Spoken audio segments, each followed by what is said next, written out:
பொண்ணு வந்து உடம்பு கொஞ்சம் வெயிட்டாக இருக்குன்னு சொல்லிச்சு. இந்த யூடியூப்பை பார்த்து லிங்காரம்னு ஒரு பொடியை வாங்கிட்டு வந்து வெங்காரம்னு ஒரு பொடியை வாங்கிட்டு வந்து வெங்காரம் பொடியை வாங்கிட்டு வந்து உடம்பு குறைக்கணும் அப்படின்னு சொல்லி ரொம்ப ஃபீல் பண்ணுச்சு. எப்பா வேணாம்ப்பா, ஏன்னா சாப்பிடக்கூடாப்பா, மருத்துவம் இல்லாமல் அவங்க ஏதாவது சொல்லுவாங்கப்பா அப்படின்னு நான் சொன்னேன்.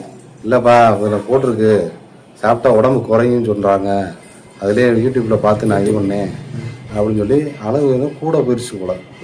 கூட போனோன்னே அது கொஞ்சம் நேரத்திலே ஒரு 10 நிமிஷம் ஒரு அரை மணி நேரத்துலேயே வாந்தி வயிற்றால எல்லாம் போயிடுச்சு. சோர்வாயிடுச்சு, உடம்பே சோர்வாகி ஆஸ்பத்திரிக்கு கூப்பிட்டு போகிறோம். ஆஸ்பத்திரிக்கு கூப்பிட்டு போனால் அங்கே மருத்துவம் குளுக்கோஸ் சேர்த்துறாங்க, அதுலேயும் சரியாகாமல் திருப்பி வீட்டுக்கு வந்துட்டான். கொஞ்சம் ஓரளவு நார்மலாக இருந்துச்சு.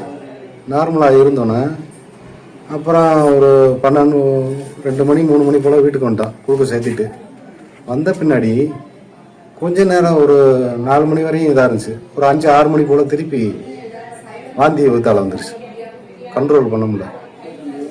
அப்பா எனக்கு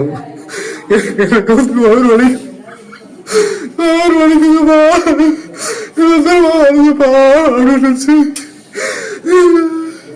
அப்புறம் திருப்பி ஆஸ்பத்திரிக்கு கூட்டு போய் குளுக்கோஸ் சேர்த்துட்டு திருப்பி 8-10 மணிக்கு வந்தோம்.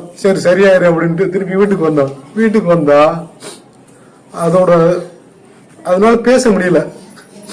பேசாம உளருது, அப்பா என்னை காப்பாத்துங்கப்பா, என்னை கண்டிப்படிப்பா, என்னை விட்டுறாங்கப்பா அப்படின்னு, என்னை விட்டாதீங்கப்பா, அப்பா நீ வாப்பா அப்படின்னு.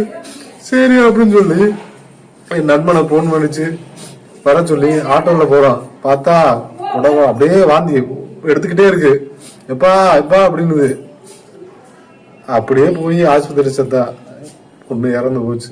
இனிமேல் வந்து யாரும் யூடியூப்பை பார்த்து தயவு செய்து எடுக்காதீங்க. என்ன மாதிரி பெற்றோருக்கு இனிமேல் யாருக்கு நிலமும் வரக்கூடும். உடல் மெலிகிறதுக்காக இந்த சின்ன பிள்ளைங்க போய் ஏதாவது பண்ணது வைக்க தேவையில்லாமல் சிலது மாற்றி சாப்பிட்றது ஏதாவது அப்படிதான் நமக்கு தெரிஞ்ச பொண்ணு ஒன்று போய் என்னுடைய நண்பனுடைய பொண்ணு தான். அதனால ரொம்ப கவனமாக இருங்க. நாட்டு மருந்து ரொம்ப கவனமாக சாப்பிடுங்க. யார்ட்டையும் கேட்டுட்டு மருத்துவருடைய உதவி இல்லாமல் எதுவும் சாப்பிடாதீங்க தயவு செய்து. உடல் மெலிகிறது அழகாகிறது அதெல்லாம் வந்து இயற்கையில் நம்ம கொடுக்கறத நம்ம அப்படியே வச்சுக்க வேண்டியது. அதெல்லாம் சிந்தனை பண்ணாதீங்க தயவு செய்து. நாங்கள் இழந்து போய் இன்னைக்கு ரொம்ப வருத்தத்தில் இருக்கிறோம். இது ஒரு சின்ன அவேர்னஸ் ப்ரோக்ராம்னா தயவு செய்து அதை ஃபாலோ பண்ணுங்க. எல்லாரும் யூடியூப்ல பார்த்து தயவு செய்து யாரும் எதுவும் தன்னெழுத்தா பண்ணாதீங்க. மருத்துவர்கிட்ட கேளுங்க. மருத்துவ குறிப்பு இல்லாமல் எதையுமே தயவு செய்து செய்யாதீங்க.